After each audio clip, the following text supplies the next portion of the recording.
Last week when I picked up the Sanke and I put it in the pond, I wanted to give the shower a jet wash off the sieve on top, so I turned off my pump via the remote control as always, and I couldn't get the thing to come back on. So I assumed it was a fuse in my switch box over there, so I stripped that down, had a look at the fuse, and it wasn't the fuse. So I tried everything, couldn't seem to get it running again. So I ended up having to strip the pump down and clean all the gunk out of it. I was going to do a video at the time, but it was absolutely pouring down with rain. I don't know if you remember on the last video. So I'm going to make that part of my routine maintenance.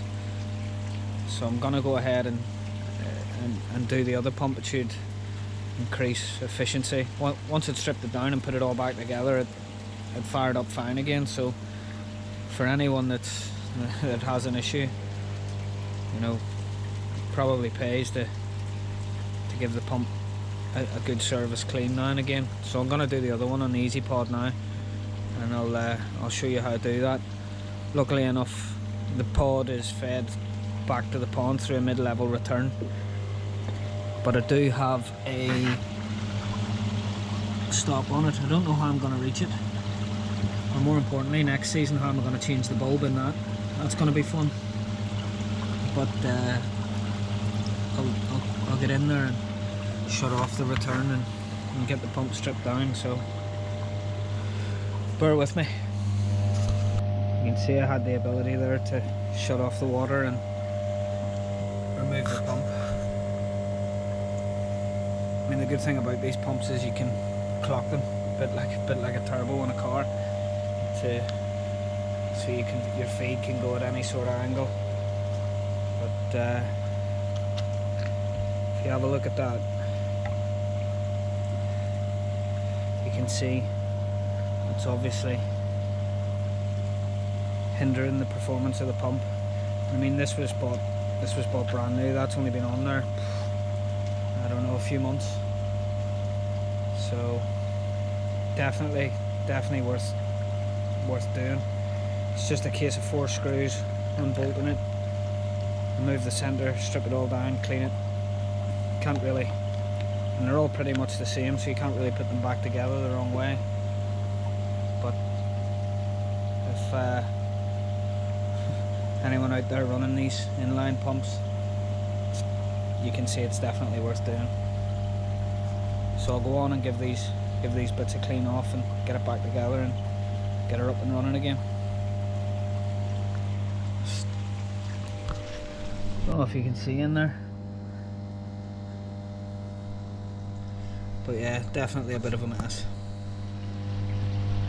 So that's it, all clean, ready to go back together.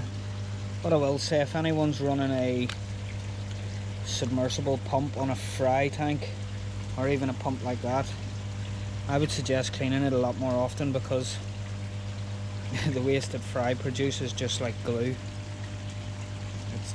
It's completely different to what your fish will produce. So it's definitely worth stripping the pump down, submersible or not, and giving them a clean now and again, because I doubt that could help with water parameters either. But I'll go and get this all back together and up and running. So that's the Easy Pod up and running again anyway. Probably be a bit more efficient. I tested the waters again this week. Obviously we're having the new fish in there. Tested them when I put it in, and I just wanted to make sure, because obviously there is a lot of fish in there. Strange, like ammonia and nitrite 0, but pH seems pretty high, up around 9. But other than that, everything's alright. I'll leave the water on to trickle in to do a change. So, well, a bit late cleaning the filters today after watching the England game while I was in work today in my office. That was a great performance by the English. Well deserved win. Absolutely phenomenal. And my wife was really pleased with the result, obviously. And I rushed home from work to catch the Ireland game. Still sober, as it's sober October.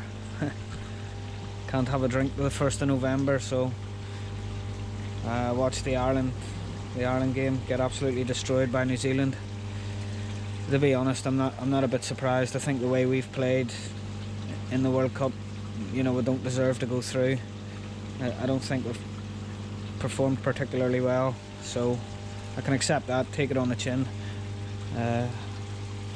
Don't really mind losing when we're outclassed, and I think we just have been outclassed the whole competition, so that's pretty much it. Measured up for the covers, which are going to be built in the middle of next week. I'm going to throw some frames together and get them on. I've ordered the polycarb, so I think what I'll do once the covers actually go on, I'll turn the heater up, try and keep them around 17, 18. But I have to make decisions on pulling some fish out of this pond, because I think it definitely got too many in there. I bowled up the ghost koi, because that's definitely going to be the first one that I move on. So, because I got far too many fish in the pond, I have to start making decisions on who's going to go, and I'm afraid this ghost koi is going to have to be the first one to go. 35 centimetre. I've had this fish a long time.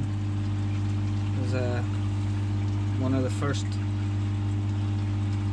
probably one of the first koi I ever had, to be honest. But well, I've got to start making decisions and moving more on. I definitely want to be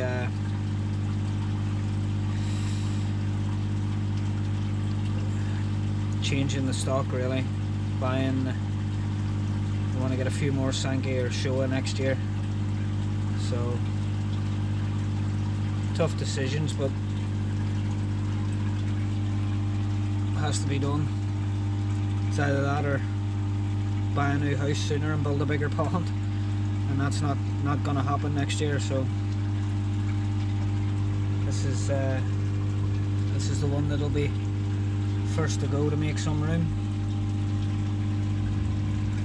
So there will be a couple more that'll have to go as well. So this is a tough decision when your pond's just over 2,000 gallon. You can't have as many fish as I have in there. Water parameters are fine, but it just looks crowded, so this is the first one. I'll probably not move the rest on till after winter, but I really want to look at getting some more ghost Sanke presents in the pond. So that's it, not really much to report. As I say, all the videos seem to be dying down now.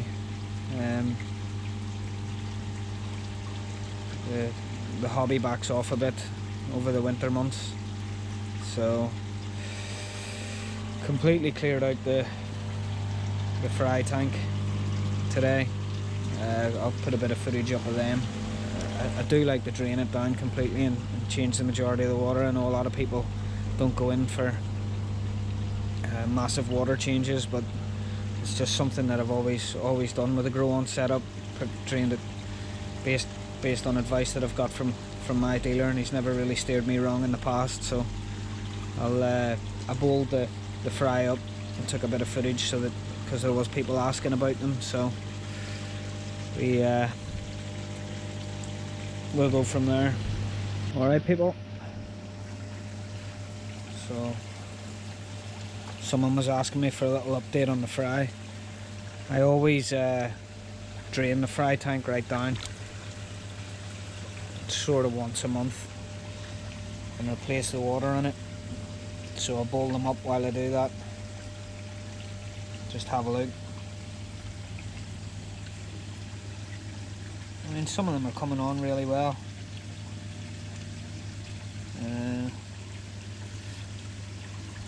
this one here.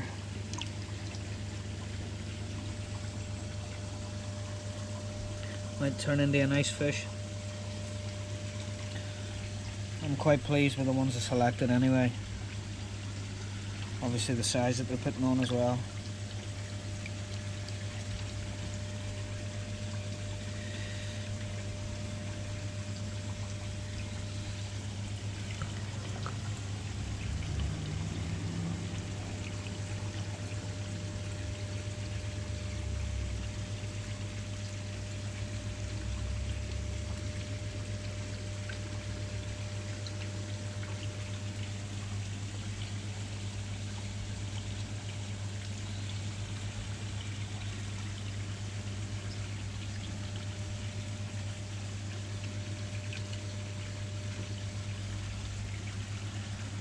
So yeah, that's it for the fry.